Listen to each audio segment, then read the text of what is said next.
Hey guys, welcome back. So today I got a very special episode for you because today I invited my buddy Michael to show off some of his studio scale pieces from his Ultimate Collector's Gallery. And guys, his collection is crazy. It's huge. I mean, Michael collects everything from props to studio scale stuff to the vintage stuff. I mean, you name it, he has it in his collection. Not only that, but we're going to be announcing some very exciting news later in this video. So make sure you stay tuned to the end. So I guess without further ado, let's go chat with Michael.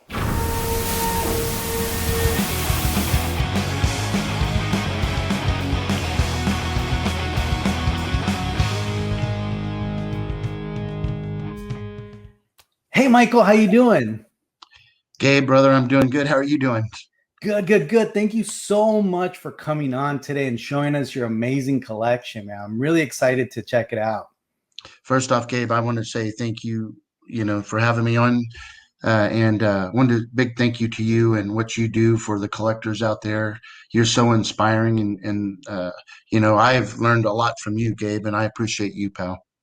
No, man, that's really humbling. I really appreciate that, Michael, especially coming from such a great collector like yourself. That means a lot. I appreciate that. And Michael, just before now, you started your own YouTube channel too to show off your collection, right?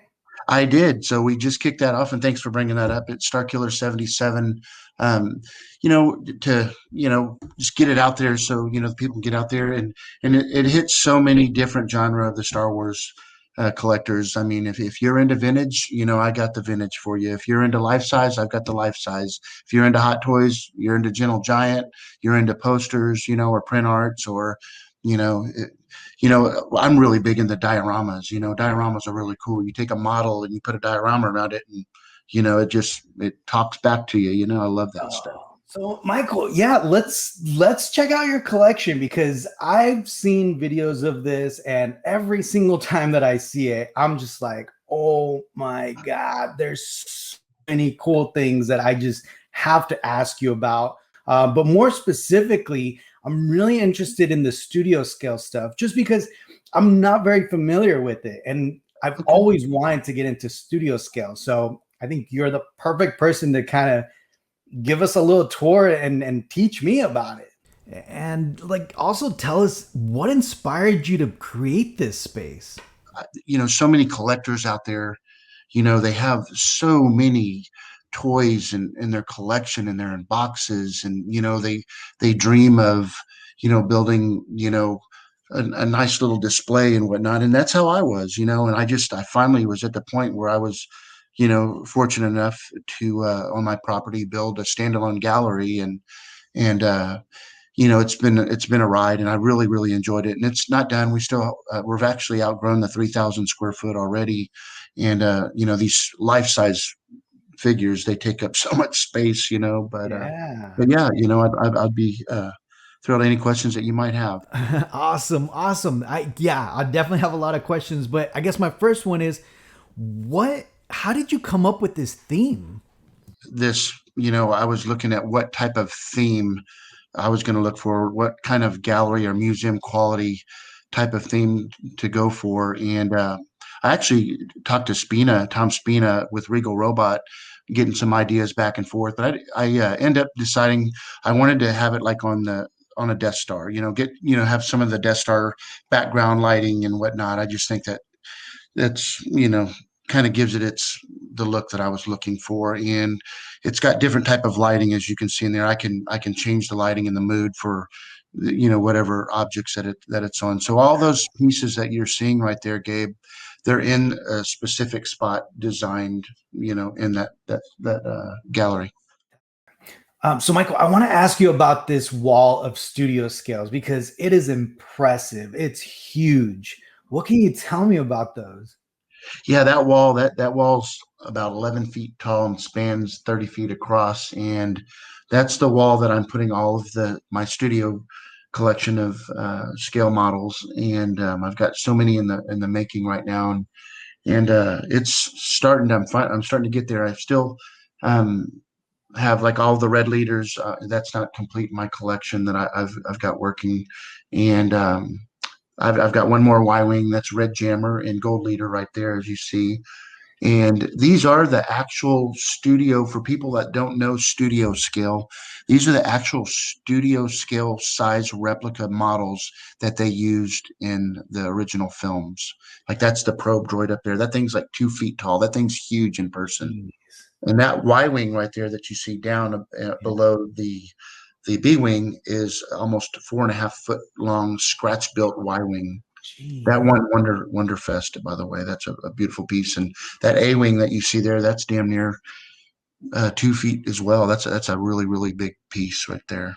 That's Uh, amazing. Yeah, I saw your collection tour video, and you're talking about them inside of there, and it just the scale is amazing. Now, I want to ask you about those three. I mean, obviously, there's three Y wings right there. yeah, yep, Now, yep. what's the difference between those three, and what made you choose those three? Well, so what it is so the ones that you see that you're looking at in the picture right there, Mhm.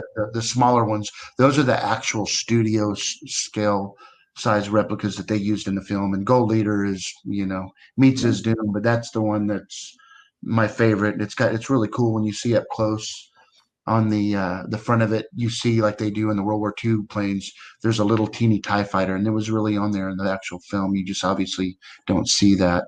But the bigger one was just a scratch one-off build for Wonderfest that takes place once a year. That people from all over the world go and compete with their models and show off their models and get to meet, and greet and have fun. And this was a very special model to my friend Mike that built that, and I was fortunate enough to that he would allow it to be in my collection. All right. So what is this? This is the trench Yeah, run, right? yeah, it is the trench run. So that right there is the exhaust port that Luke fires the torpedo to blow up the Death Star and save the day, kind of thing. And that is a 16-foot trench. And there's Red 5 and the X1 class, Darth Vader's dad chasing him down right behind him. Man, that looks amazing. Isn't And that cool? all those pieces they're replicated They essentially from are. the Yep. screen use pieces, right? Yes, sir. There's over 250 tiles, and each one of those, a friend of mine, Lonnie in Georgia, did every one of those pieces, and it took months and months to cast those molds out. Now, So, is that blast hole right there what I think it is? yeah, yep, yep. That's the That's miss the shot. that's the misfire. Yeah, I Oh know you man, noticed that. Yeah, I love the attention to detail you put into this. This is amazing. yeah. It is, and I appreciate the compliment. And it looks great, on the camera. But I'll tell you what, in person, it's stunning. I can just sit there and stare at it all day with my background music playing through the gallery. Man, it's beautiful. I Thank man, you. every time I see it, I'm just blown away. And especially, I think just the size. All Yeah, right, it's really cool. so now here we're seeing the Sandcrawler, right? This is a Randy Cooper piece. This is his original Sandcrawler build. Randy Cooper's been in numerous behind the scenes films and models like Iron Man and whatnot, and he's a famed modeler out there. Uh, he was, nice enough to sell me this piece, and I built the diorama around it and gave it a little bit more life. And look at it. I mean, it's a scene right out of the movie. I love that. I love that piece.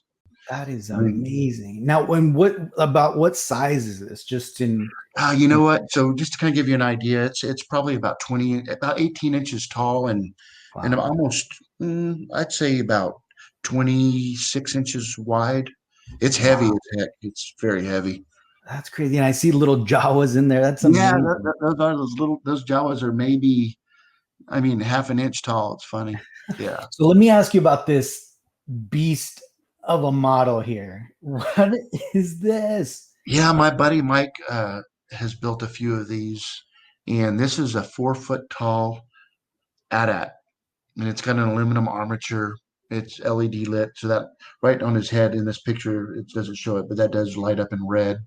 And the attention to detail on this, for such, obviously the bigger the ship, the more detail you're going to see, and it's right on there. It's fantastic piece. And then of course I've got baking soda as snow, and I've got it. You can see it on the legs and whatnot. What's great about the baking soda, it doesn't deteriorate your models and it lasts.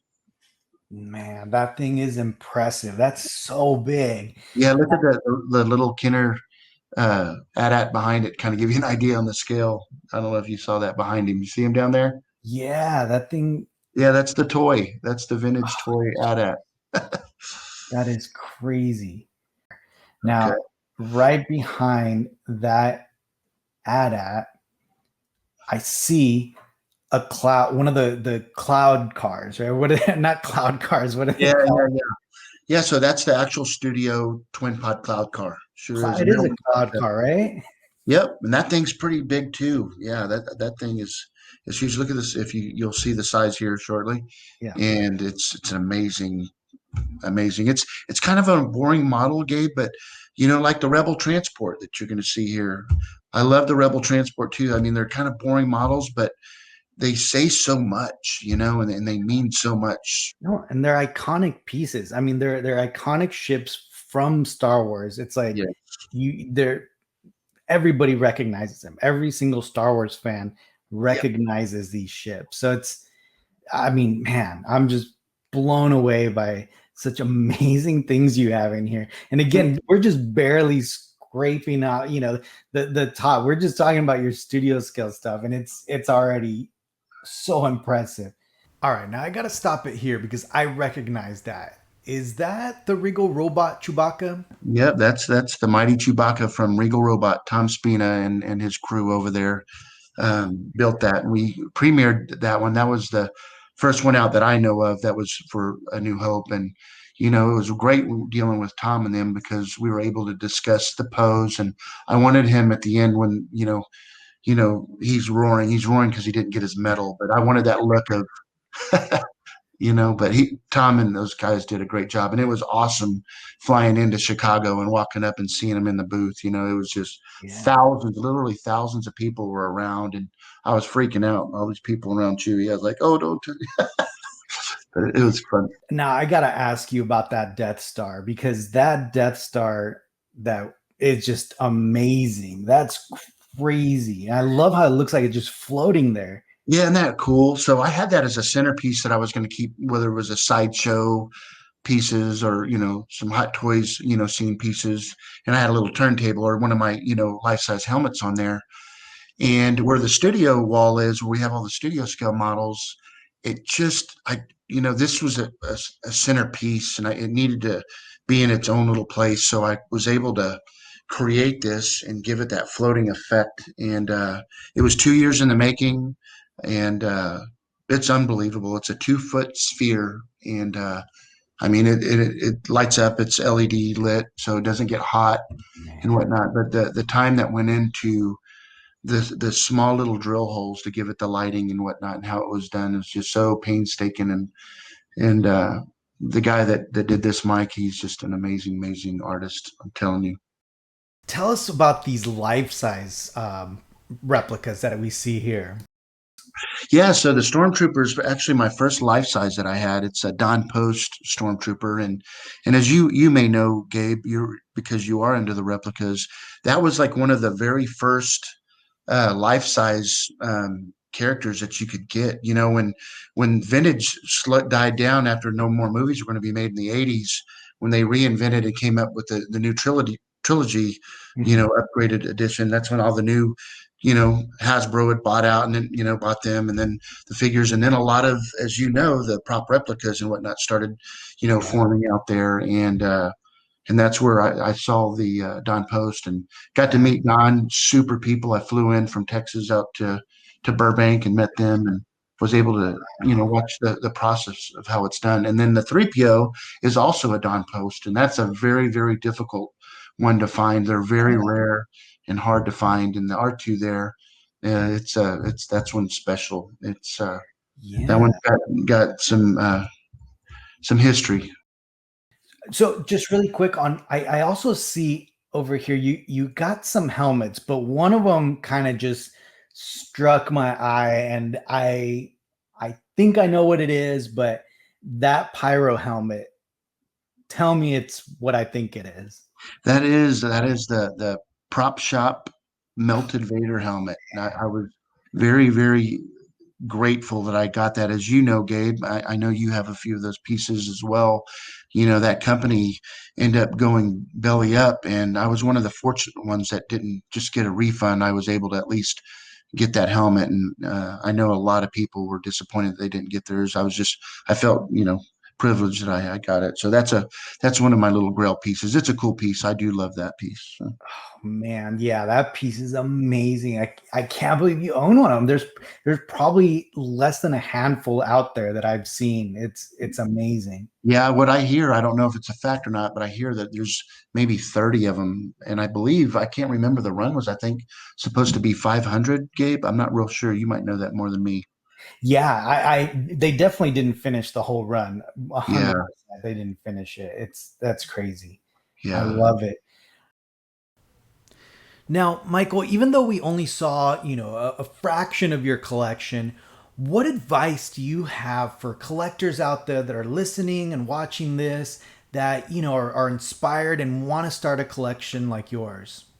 Appreciate that. And I want all the listeners out there that are watching this to know that what I want to do is I want to inspire. I want people to get motivated to drive with their passion in Star Wars of what makes them happy. If it's collecting the vintage toys, Gabe, or if they want to get into the studio line, or if they collect the Topps cards. I mentioned this in one of my first videos that I started, that it isn't how big or how small your collection is. It's what Star Wars does for you, the collector. And I don't want to put this out there, and let people think that I, for any reason, think I've got one of the biggest collections out there, because I don't care about that. What I do care about is how I wanted to create a gallery that I could go to whenever I wanted and feel inspired.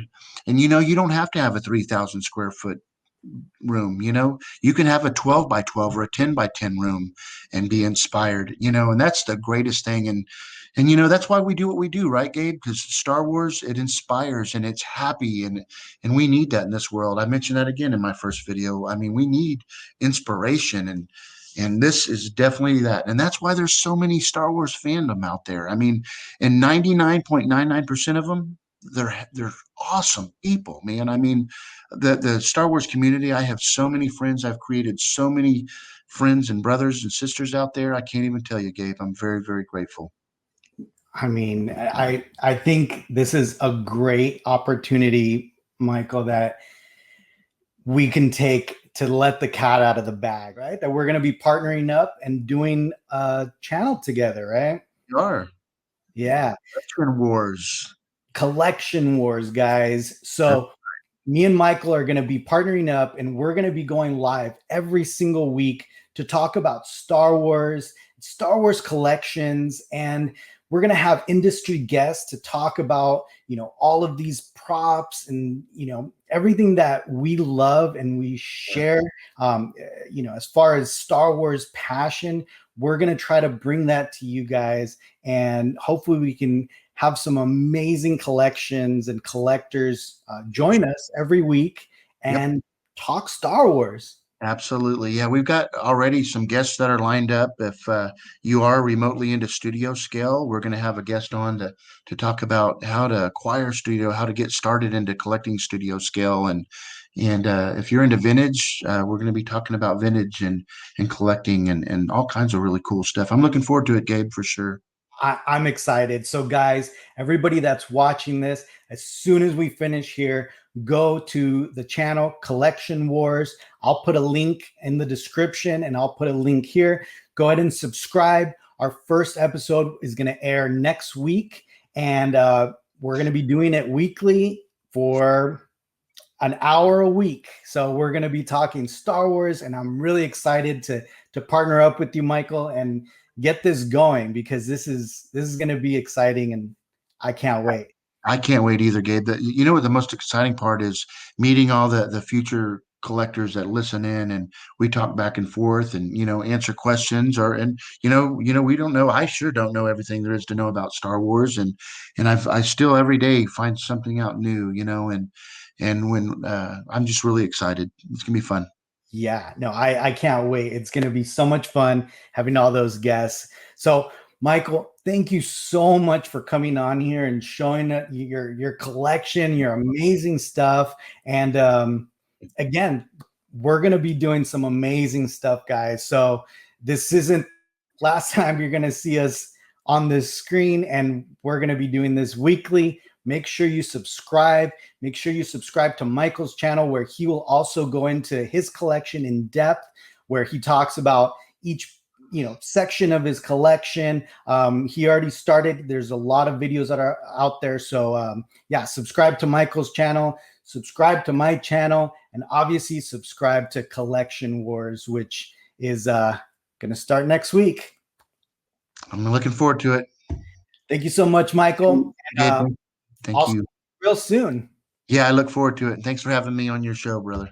No problem. Thank you for coming on. You got it, bud.